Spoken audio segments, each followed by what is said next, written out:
All right. Okay. Okay, welcome everybody to the Sunday Keystone Big Book meeting. My name is Rob Kay and I am an alcoholic. This is an open meeting of Alcoholics Anonymous and begin with a moment of silence followed by the serenity prayer. If we could have that moment now, please.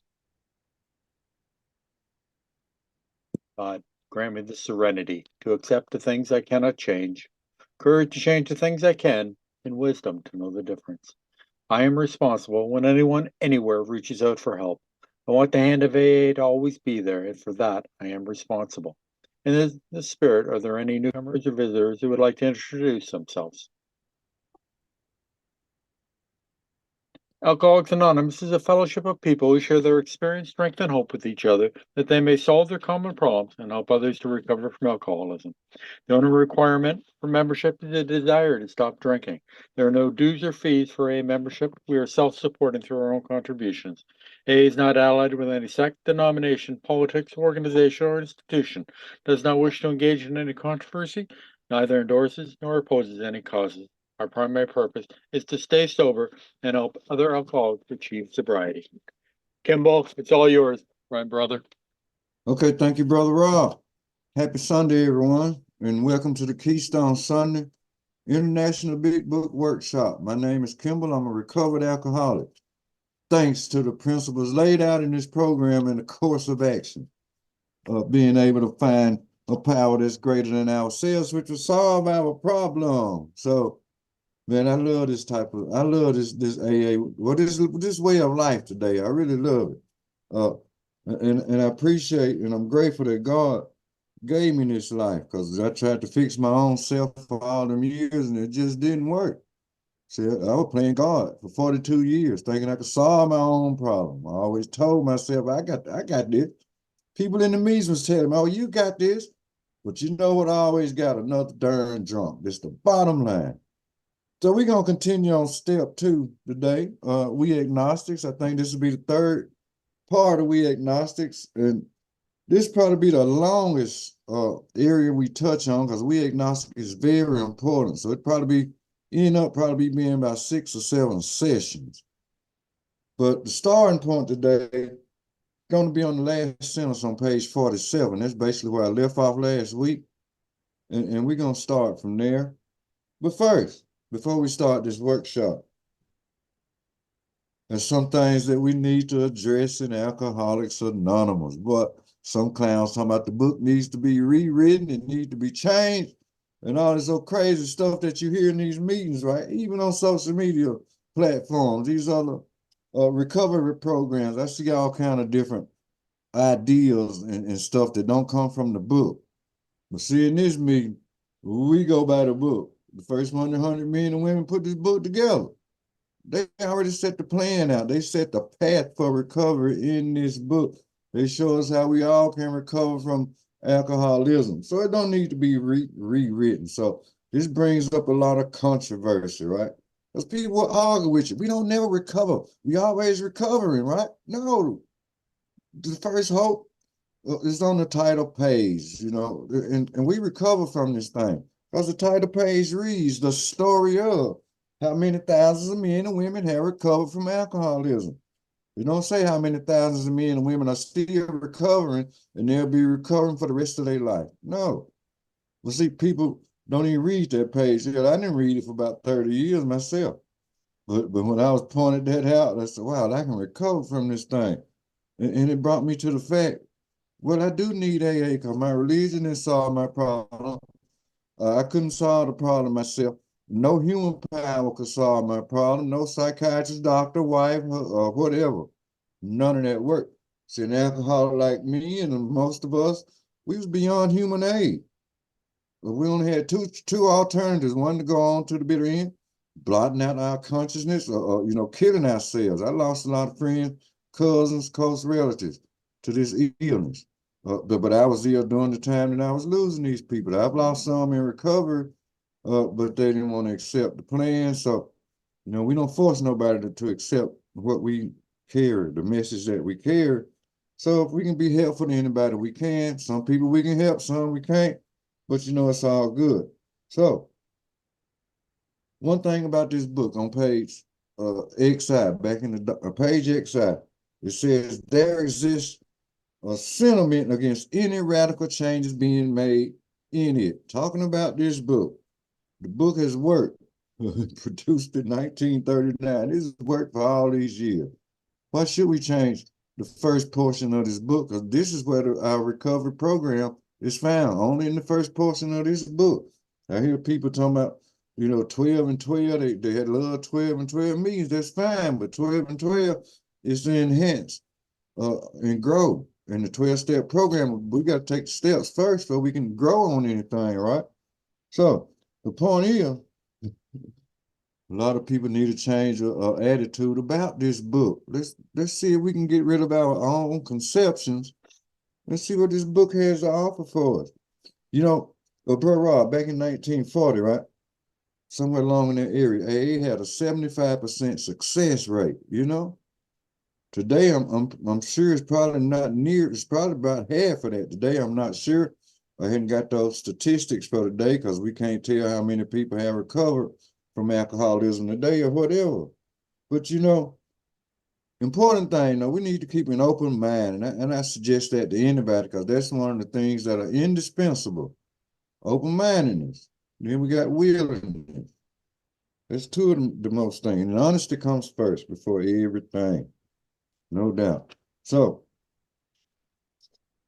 back on page 47, the very last paragraph. And it reads, the prosaic steel girdle is a mass of electrons whirling around each other at incredible speed. These tiny bodies are governed by precise laws. And these laws hold true throughout the material world. We have no reason to doubt it. When, however,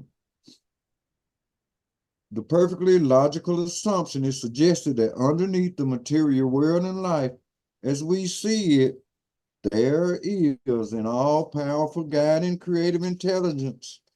Right there, our perverse streak comes to the surface and we laboriously set out to convince ourselves it isn't so. We read wordy books and indulge in windy arguments, thinking we believe this universe needs no God to explain it. Were our contentions true, it will follow that life originated out of nothing, meaning nothing, and proceeds nowhere. Thing about step 2, we came to believe that a power greater than ourselves could restore us to sanity. No doubt about it. We take the rest of the steps. And step 2 confirmed in step 12. Having had a spiritual awakening as the result of these steps. Now talking about, let me go back right here where I just got the reading. Talking about these tiny bodies governed by precise laws, and these laws hold true throughout the material world. Science tells us so. We have no reason to doubt it, right? See, that's some of the invisible things that we can't see. Our bodies, what's on inside our bodies, we can't physically see all of the protons and neutrons and all the little blood vessels and blood cells that's running. That we can't see these things. But science appears to confirm the existence of an underlying power. There is no reason to doubt it. Look at us. See, we can breathe, we can walk, we can talk, we can hear, we speak and all this good stuff. We can see the world around us. There's some kind of power up there that we shouldn't doubt. No. So, but anyway, atheists, agnostics, we deal with them too, because they're part of our program. But when it comes to an atheist who has no belief in God, they think life came from nothing, it means nothing, and it's going nowhere. But we don't, at this point in step 2, we're not asking them to believe in anything. The key thing is they be willing to believe in something greater than himself. I used to think I was a power greater than myself, but that was a lie, man. Shoot, the lie detector said, kill, you ain't got no power. See, lack of power, that's our dilemma. Yep, lack of faith. Shoot, I had faith in that whiskey bottle would get me drunk, but I ain't had no faith that nothing could help me stop myself from drinking. It just didn't work, people. It didn't work. So, now I got a little illustration. Okay, Say, for instance, a fellow sitting there talking to a sponsor about step 2. So he tells his sponsor, I just don't believe there is a God. So the sponsor gave this guy a chance to prove himself to me, for him to prove it. So he goes on to say, uh, I just don't believe there is a God. Once again, his sponsor replies, you give him a chance. Just what kind of chance did you give him? So here's the newcomer. He replies, I was lost in the snowfields of Alaska. I knew there was no way out. So I just looked up and said, God, I don't believe you are really up there, but if you are, here's your chance. Save me. The sponsor, looking rather puzzled, says, and then he said, well, how then? Can you say there is no God? You are here. So here's the newcomer. He wants to reply, oh, come on. God didn't save me. Some Eskimo came along. But the reality is the Eskimo never showed up. But God did show up, right? So there's got to be something greater than ourselves. In my instance, it is God. But I don't push my idea about what God another person or what power another person believes in. So that is on them. No problem. Once again, lack of power, that was our dilemma. The atheist does believe in electricity, right? Shoot, he can't see it. By George, if he touch it in the right place, hit that old bare wire, he gonna feel it. So then you know that power there, even though you can't see it. Just like in Alcoholics Anonymous, when we come to believe in something, it's got to be something that's invisible that we cannot see, feel, taste, or touch.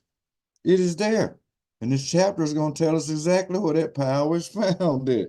So, now, so came to believe, once again, a power greater than ourselves could restore us to sanity. Our drinking experiences showed us a couple of things, right? One of them, we strayed away from the social side of life, right? Yeah, we was social psychopaths. I know I was. Our minds became confused, and we strayed away from the normal mental side of life. Remember, the problem of the alcoholic is centers in his mind, the mental state, rather than in his body. When that mind say, take a drink, boom, we drink, we take that drink, then that allergy kick in, we all through. So an abnormal mental condition, in this case, in our alcoholic's case, now let me get this straight though. All of us have some kind of mental condition, but it's worse for the alcoholic. A lot of people have mental conditions today and they never took a drink. But for the alcoholic, that's where our problem starts at. We always think we can beat the game. We always think we can control and enjoy our drinking when in actuality we can't. So, once again, the abnormal mental condition is certainly not sanity. We were insane in the accepted sense of the word sanity. We have acquired or developed what we call a mental disease, better known as an illness of the mind. Page 18 in our big book shows that this is an illness. So we have lost touch with life. We ignored and have forgotten spiritual values we might have grown up with. And then we became prejudiced against spiritual things. In my case, as my alcoholism progressed. So, boom. So no human agency, no science, no art, no nothing has been able to solve the alcohol problem.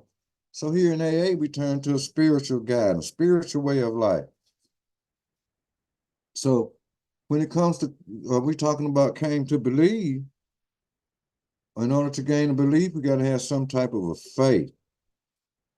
And that makes me think about here, page 25. If we scroll over to page 25, let me share something here on page 25. Okay, yeah, page 25, under where it says there is a solution.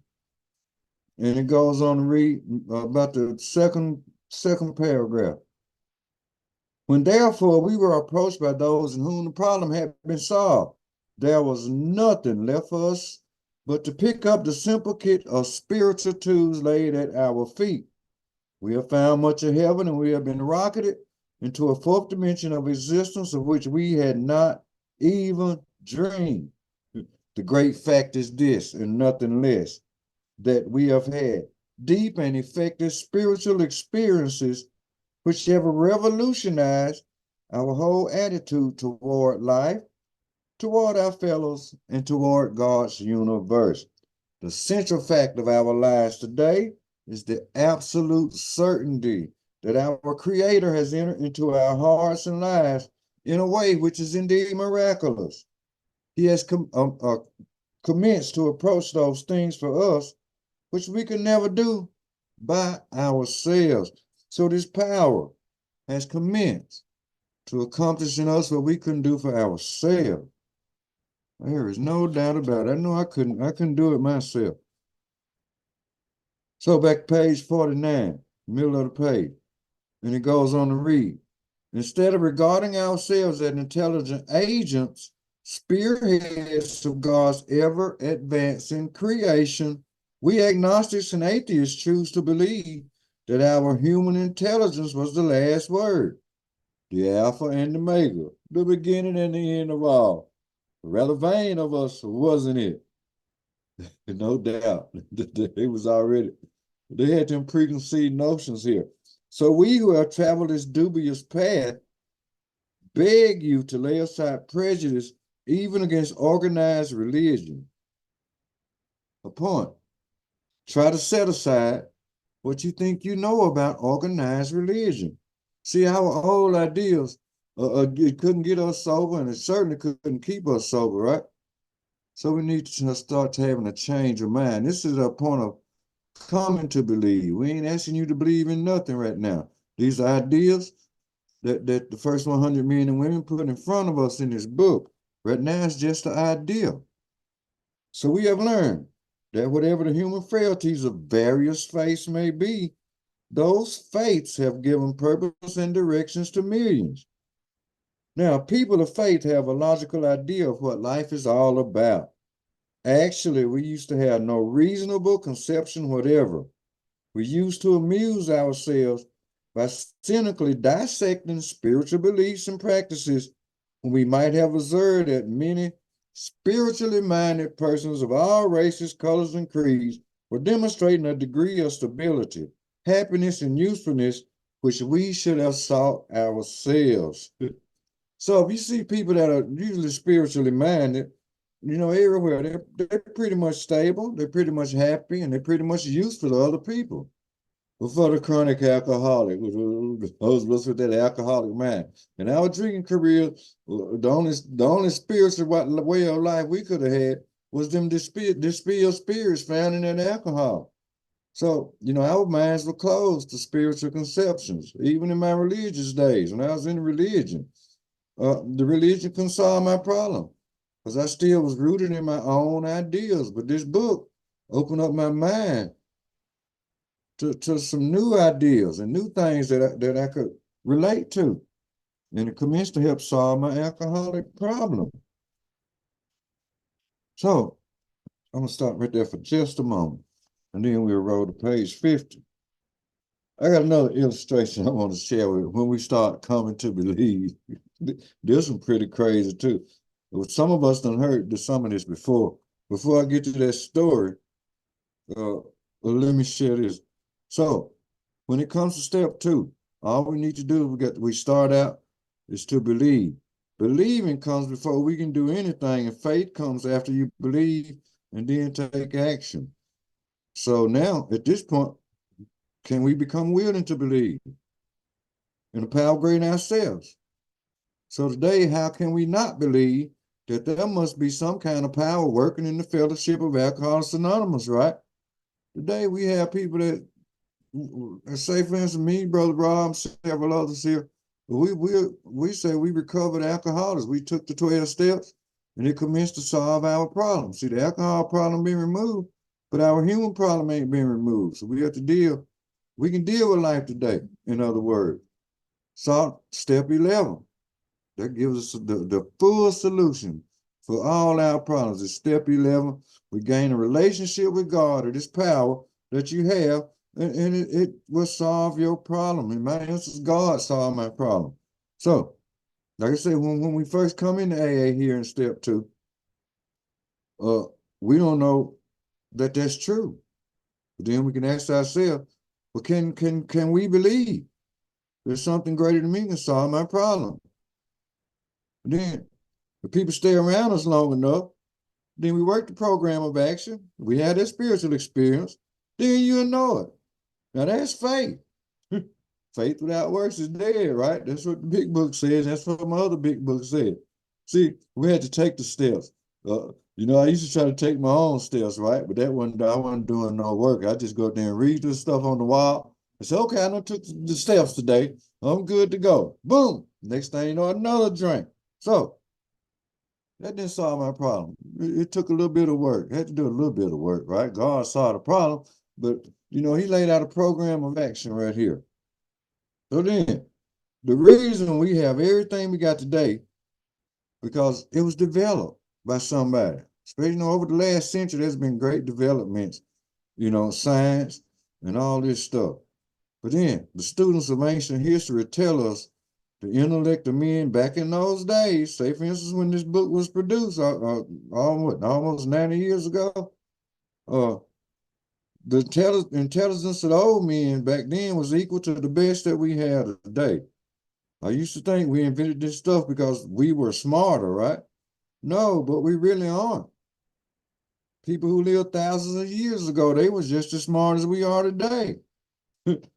Yet back in the old days, material progress was painfully slow. It was really, really slow. But today, look at the power of the internet we have. Look at technological advancements. People back then, they didn't have these cell phones and computers and everything, all the stuff we got today. They just didn't have it. Now stuff has advanced. So, none of this stuff was developed years ago. Thousands of years ago, even 500 years ago, we were not allowed to believe differently. So we grew up, say back when we grew up, I was taught a certain set of rules and principles and ideas, right? And I had to go by them because I was a child. I was still under my mother and father's care at the time. So I had to go by the rules in the house and what I could do outside the house and what I couldn't do outside the house, right? But the morals that I was taught, they're great, beautiful morals. They was actually spiritual, because I grew up in the church and all this good stuff. But then until I got that drink of alcohol, everything was off. Everything just went out the window. So we couldn't believe anything different because the people were filling us. They was filling us with superstitions, traditions, and what we call fixed ideas. We get a fixed idea in our head long enough. That's what we choose to abide by. That's why I used to notice. I can notice today a lot of older people, say people in their 80s, 70s, they stuck on the same fixed ideas that they grew up with. Now, when you hit like 70 years old, they stuck, and then they don't want to change because they're so used to one thing. But this program requires a change. The Alcoholics Anonymous does require change. Changing our thinking, first of all. See, our thinking is our problem. So, but then these things kept us from believing differently, and we couldn't change anything at the time. So, things are different today. But now I wanted to say, Rob, I think you done heard my story about Columbus before, right? Christopher Columbus. I shared it here, I think, about a year ago. I'm going to touch back on this, and we're going to move on. So, in Christopher Columbus, this is the guy that's supposed to have discovered America, right? But shoot, the Indian was already here when he came. But they give him credit for discovering the United States of America. But he's one of the greatest examples when you are willing to change your belief. Remember, step 2 is only become willing. Christopher Columbus finished show us some things ago. So, say roughly about 500 years ago, back when they called it most of the civilized world, it was situated around the shores of the Mediterranean Sea and around the western shores of Europe. They had found a place back in the East Indies. And in the East Indies, you could get gold, silk, and spices, lots of goodies. But it took literally years to get to the East Indies, right? They were trying to find a new trade route to the East Indies. Somebody asked, is there any possibility that we can sail a ship there? Sail a ship there. That was the idea. So the answer was, The dude hollered, no, dummy. Don't you know you can only sail as far as the northeast end of the Mediterranean Sea, and then you have to go by land, camelback, horseback, footback. However they traveled, that trip took years to go by land. It took years to complete. Well, the question, what would happen if we sailed in the other direction, right? Instead of going east, let's go west. And they say, well, idiot, don't you know if you sail that way, you're going to fall off the edge of the earth. So in those days, everyone thought the world was flat. And if you sail out there too far to the west, you could sail off the edge of the earth. What clowns? I don't know why they believe that. But I assume it was because some people sailed out there, didn't come back, and they just thought they had sailed off the edge. Wouldn't it be great if the world was flat? We could take all this environmental junk and trash out there and just go push it overboard out the edge and be done with it. Now here's Columbus. Here's Columbus right now.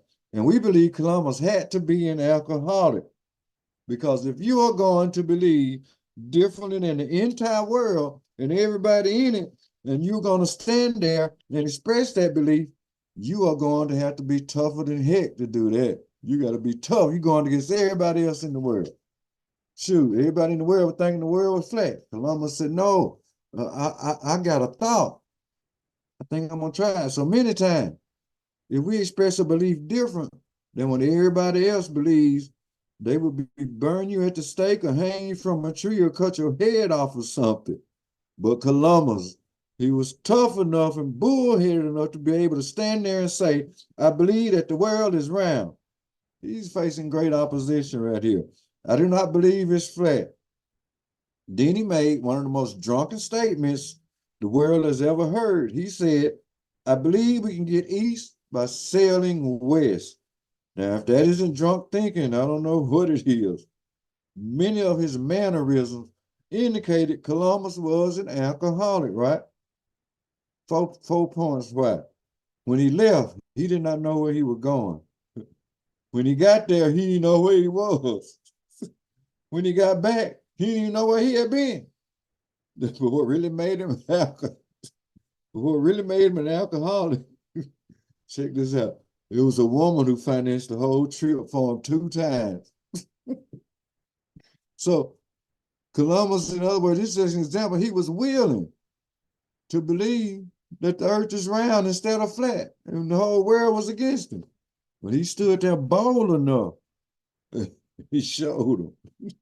Like the alcoholic. We believe in one thing, getting another drink, getting drunk. So we got to be able to be willing to change something in our mind. See, our mind was programmed to think about Roland Hazard. He had the mind of a chronic alcoholic. I can relate with the mind of a chronic alcoholic. Shoot, I had one myself for 42 years. And thank God for this program. So, okay, now on page 50, I just want to share that to have a little fun. So we have to have a lot of fun in AA. So this is a beautiful way of life, and we're not a glum lot. No, if this stuff wasn't no fun, would nobody be interested in it. I wouldn't be sitting here today if this program didn't work. I'm just going to tell you. So top of page 50, it says, instead we looked at the human defects of these people, even Columbus, right? They're looking at Columbus like he was crazy. Man, the earth is flat. It ain't round. If you sail that way, you're going to go over the edge. So they're looking at his defects, looking at the way he's thinking.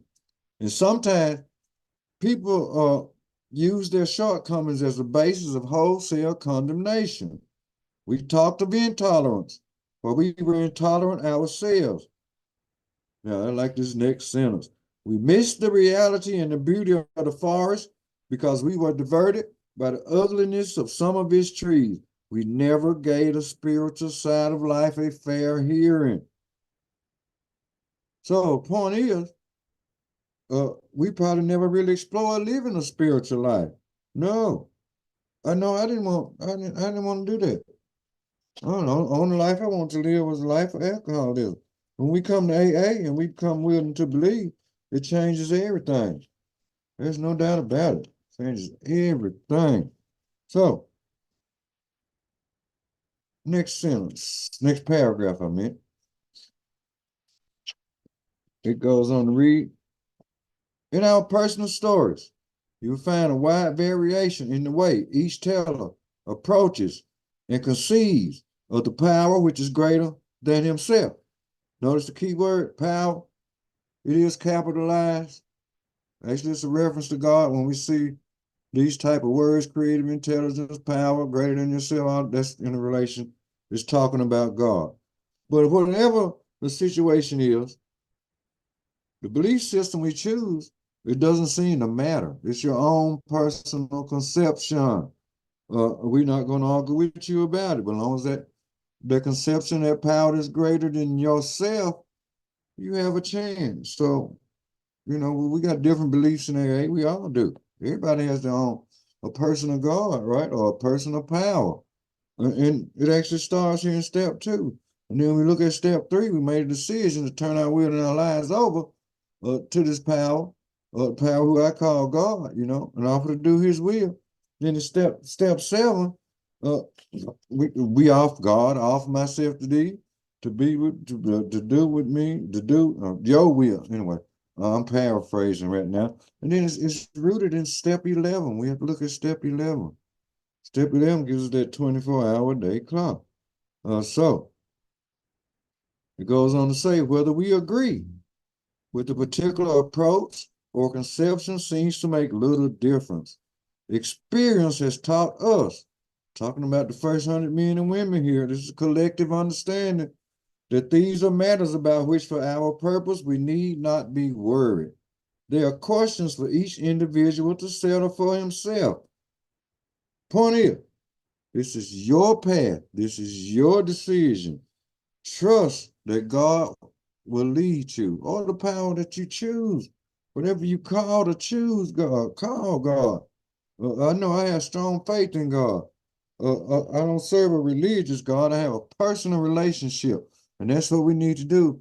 Eventually, we need to gain a personal relationship. But right now, we're just trying to express a willingness to believe. Can I gain a relationship with this power that will solve my problem? No doubt about it. So here's the key. We ain't got to know everything about this power, not right now. We just have to believe, or even be willing to believe in this power. There is something instead of ourselves that can or will put us in a position to live life and enjoy it. Notice it said the word ourselves. Well, selfishness and self-centeredness, that's the root of all our problems, right? That's the making of our own troubles is self. So if we can get out of self and believe, maybe this power can help me, and it'll come. It'll show us. So consider this. When it comes to using power to help us in our everyday living, most of us don't or can't fully comprehend the power of common household electrical lighting. No, we don't sit around in the dark till we figure it all out, dude. No, we click the light switch on. We're gonna have faith that it's gonna come on, right? Yeah, we got food in the refrigerator, right? It's plugged into a socket in the wall from the refrigerator to the wall, right? It's plugged in. It's gonna keep our food fresh, We ain't gonna leave it in there for 2 or 3 years, none of that good stuff, right? But we see these things. So, faced with alcoholic destruction, I want to say that we soon became as open-minded on spiritual matters as we had tried to be on other questions. In this respect, alcohol was a great persuader. It finally beat us into a state of reasonableness. I remember talking about this last week, I think at the very end of the meeting. How alcohol had beat my butt into this state of reasonableness. And that is so true. So back to page 50. On one proposition, however, these men and women are strikingly agreed. First 100 men and women again. 100 of them, or maybe more than 100, more than 100 men and women, right? They all collectively agree that this work, every one of them has gained access to and believe in a power greater than himself. This power has in each case accomplished the miraculous, the humanly impossible.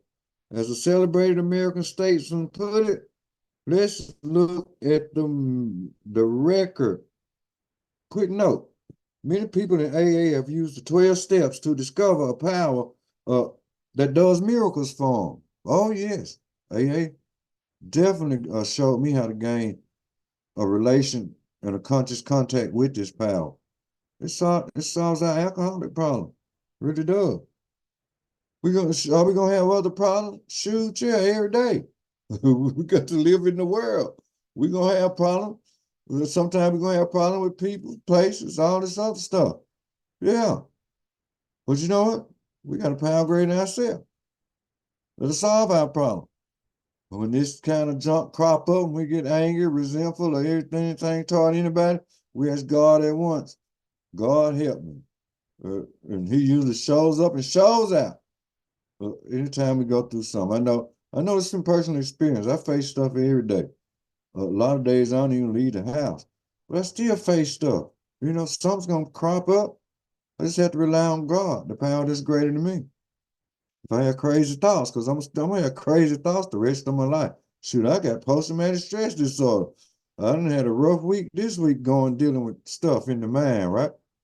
But I had to really fully rely on God. And thank God this program has showed us all how to gain a relationship with him. And it works. It really works. I mean, I ain't had to cuss nobody out, I ain't had to beat nobody, I ain't had to drink behind it or none of this stuff. It works. The big book said it on page 88, it works. It really does. And it's true. So then back to the reading on page 50. Here are thousands of men and women, worldly indeed. They flatly declare that since they have come to believe in a power greater than themselves to make a certain attitude toward their power and to do certain simple things. I'm going to touch on that certain simple thing. The program of recovery, the course of action. They laid out precise, simple, clear-cut directions in this book. No doubt. Of course, it took a sponsor to 12 step me through this thing. Because I couldn't try. I tried 12 steps myself for years. That stuff didn't work. But another recovered alcoholic took me through this, just as I going through the book now. Pretty much line by line, points here, points there, personal experience. This the Keystone way of doing things. We don't water down the AA message, not in the Keystone group. We go straight from the book, the horse's mouth. Over 100 of them did this thing. Now, I'm not finna disagree with 100 of them, especially if it's been working for 89 years. Shoot, why should I try to rewrite the big book or reword the big book? It worked in 1939, 35, whenever. Well, it worked in 1939 and now. Let's keep rolling with it. No doubt. So, but then they say, there's been a revolutionary change in their way of living and thinking. These people had a spiritual awakening that radically changed their lives. And that brings me to the spiritual opinions back on page 567 in our big book. I'm going to touch on just a little bit of that right now. Starting at the first paragraph, no doubt. See, step 2 is an idea. Step 12 is the confirmation. The terms spiritual experience and spiritual awakening are used many times in this book, which upon careful reading shows that the personality change sufficient to bring about recovery from alcoholism has manifested itself among us in many different forms. Notice talking about the personality change. Sound like a psychic change to me. Same thing, right? They talked about this way back in the doctor's opinion when we was learning information about are we alcoholic or not. Yes, I qualified to be an alcoholic. I had this allergy in my body. I had this malady of the mind, which caused me to drink. And when I took that drink, the allergy set in, and I couldn't shut it off. It was just beyond my mental capacity to shut it off, no doubt. So it's got other things about this very experience. They call it, once again, like a personality changes, religious experiences, sudden and spectacular upheavals. Wow. Revolutionary changes are described throughout this book. Wow, God consciousness, it talks about this. It once followed by a vast change in feeling and outlook. And that feeling, that vast change is talking about, it's a whole new change in the way that we think, live, and react and act in all areas of our life. And it talks about alcoholics having such transformations among our rapidly growing membership of thousands of alcoholics. Such transformations, though frequent, are by no means the rule. And then William James goes on to talk about the education of variety, because they develop uh, slowly over a period of time. The white light experience, such as Bill Wilson had and some of the earlier members of AA. I'm like, shoot, I can't never get no white light experience. It wasn't meant for me to have no white light experience, but it was for me to have the experience of being an alcoholic for 42 years and realize I couldn't fix my own problem. So I had to get educated. That's why we go through the course. That's why we go through the program of recovery in Alcoholics Anonymous. We get educated. We see what the problem is, and we find the solution. It's all in the book, and then we get the course of action required for us to bring about recovery from alcoholism. It's talked about in the first paragraph here on this very page 567. And then the thing about it, quite often friends of the newcomer are aware of these changes or the differences long before he is himself. And then it talks about a profound alteration. Here's another kind of change. Wow. But such a change couldn't have occurred by itself. If we are alcoholic, we are seriously alcoholic as I am, this change couldn't happen by itself. Like I share over and over again. For 42 years, I couldn't change myself. I started drinking when I was 14. By the time I was 16, I was an alcoholic then, but I didn't know I was alcoholic. I just thought I had a high tolerance, no doubt. So I'll touch back on that in just a minute. So the spiritual awakening, these changes that they are talking about, it changed these people's lives in this book. It's changed our lives, and it's changing people's lives now around the world in this very book. So they found power, peace, and happiness and direction. Soon as we take the 12 step. I know I did. Uh, not to brag or nothing, but I have such peace today in my life when I can rely on God 24/7 instead of relying on myself. If I try to rely on myself, life ain't gonna be right. Because I know good well if I start relying on myself, I know what'll happen to me. Shoot, I'll be looking for a bottle, have a bottle in my hand, right? Just trying to run on self-power. Shoot, I ain't got that power, lack of power, but I do have a power today. We all have a power today that we can tap into. It talks about that in the spiritual appendix too, page 567 once again, at the bottom, the last couple of sentences. And it goes on to read, what often takes place in a few months could seldom have been accomplished by years of self-discipline. With few exceptions, our members find they have tapped an unsuspected inner resource which they presently identify with their own conception of a power greater than themselves. Most of us think this awareness of a power greater than ourselves is the essence of spiritual experience.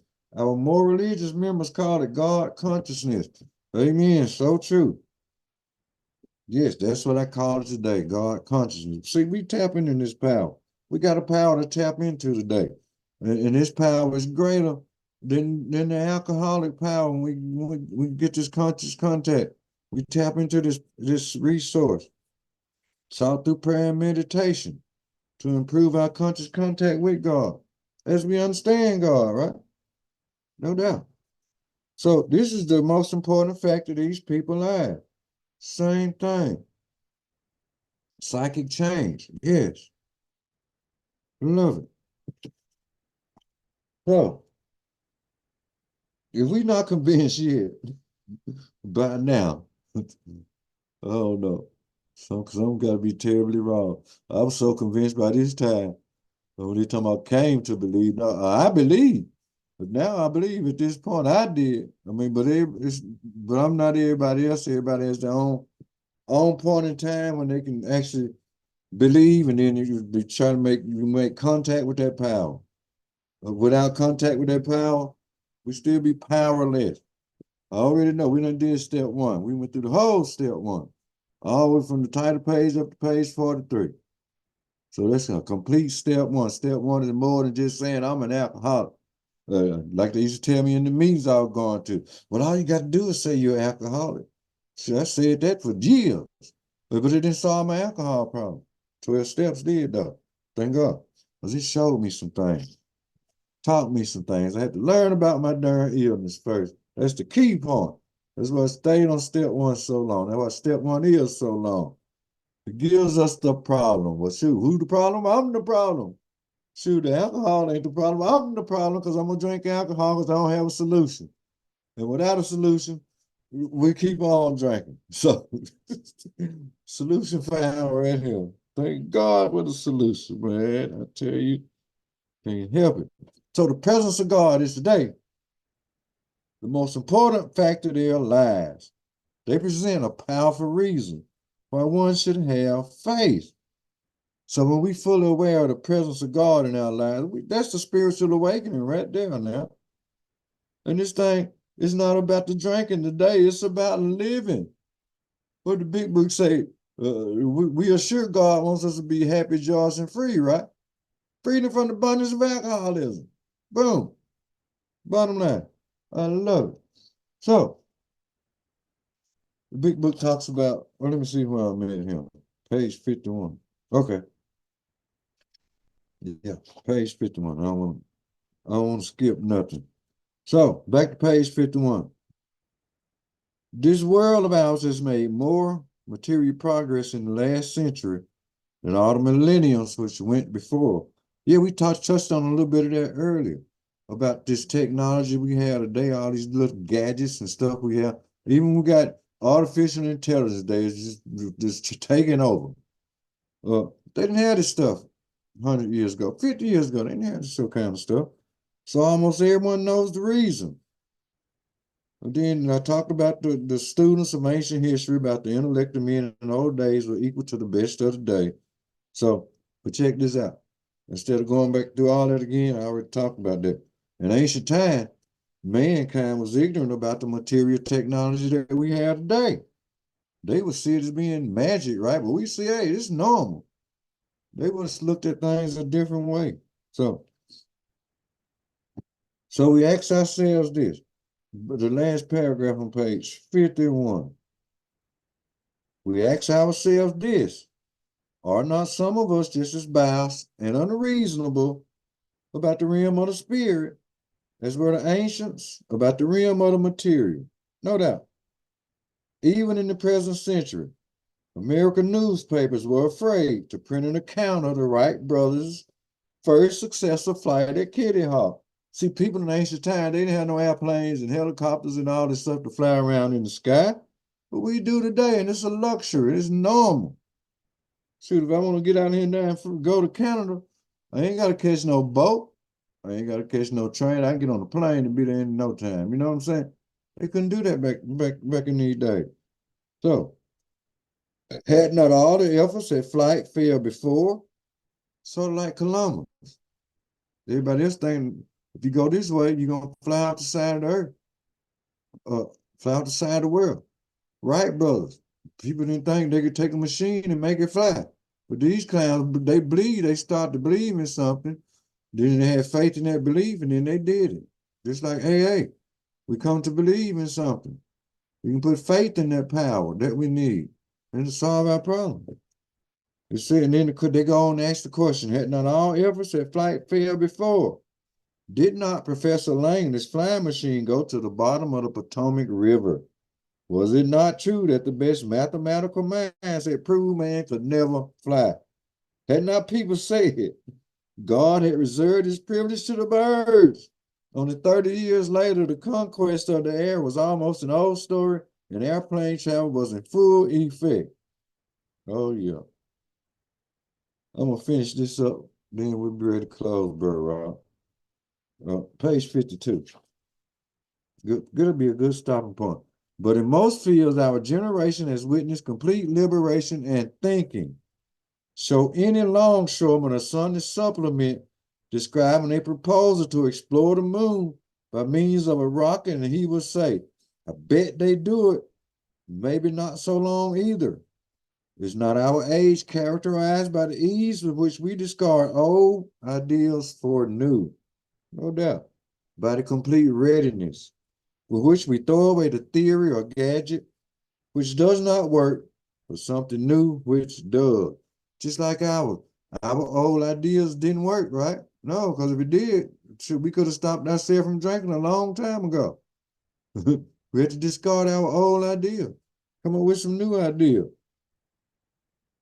So we can easily discard old ideas about technology. We can easily discard our old ideas about when it's relating to our alcoholism.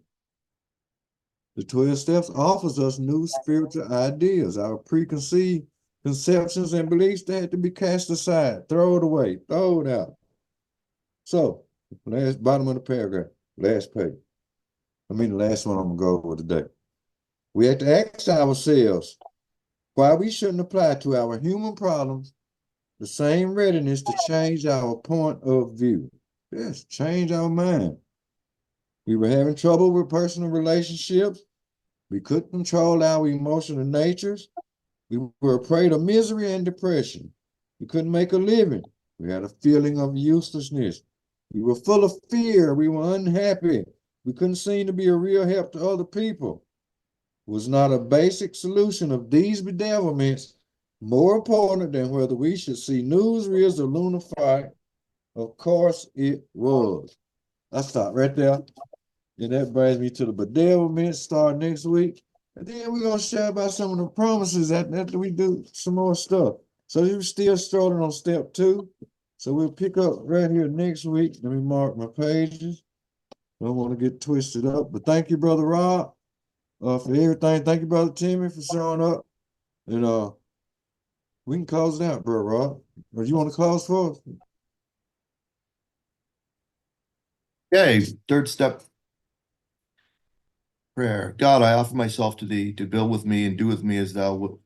Relieve me of the bondage of self, that I may better do thy will. Take away my difficulties, that victory over them may bear witness to those I would help of thy power.